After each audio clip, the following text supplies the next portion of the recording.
Before you invite your child to bake, pre-measure all the ingredients and put them into separate bowls. Set them out from left to right in the order you'll need them. Glass bowls are best so your child can see the ingredients, quantities, and proportions. As she gets more familiar with baking, you can measure ingredients together.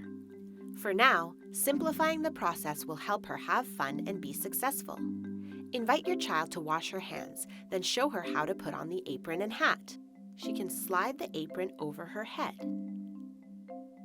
Then you can help her to grab the waist strap and she can fasten the Velcro herself.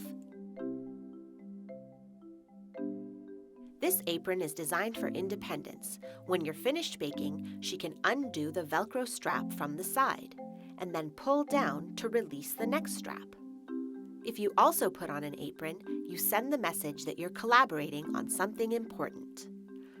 Read your child the name of the recipe and read the first step. We're going to be making banana bread.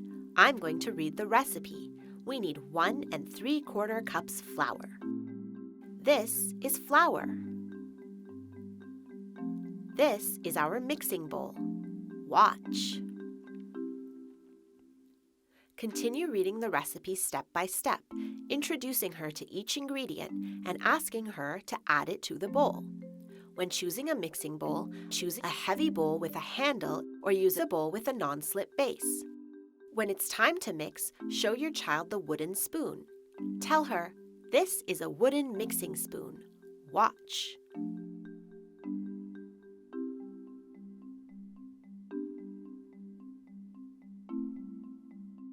Invite your child to mix. Once you have baked with your child a few times and she's comfortable, you can introduce a recipe that involves rolling dough. Show her how to flour the board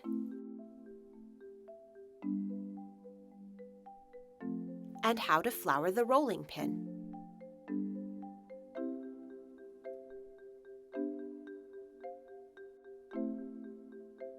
Demonstrate rolling with a full-handed grasp on each handle.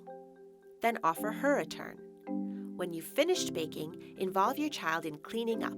It's best to establish these good habits now. When presenting baking to your child, you can move her small table into the kitchen or use a child-safe stool that will allow her to reach the counter. After she's had some practice baking with you, she can begin to do this activity more independently. Using cookie cutters, kneading dough, scooping batter into muffin trays, and greasing pans are some tasks that you can help your child learn to do on her own.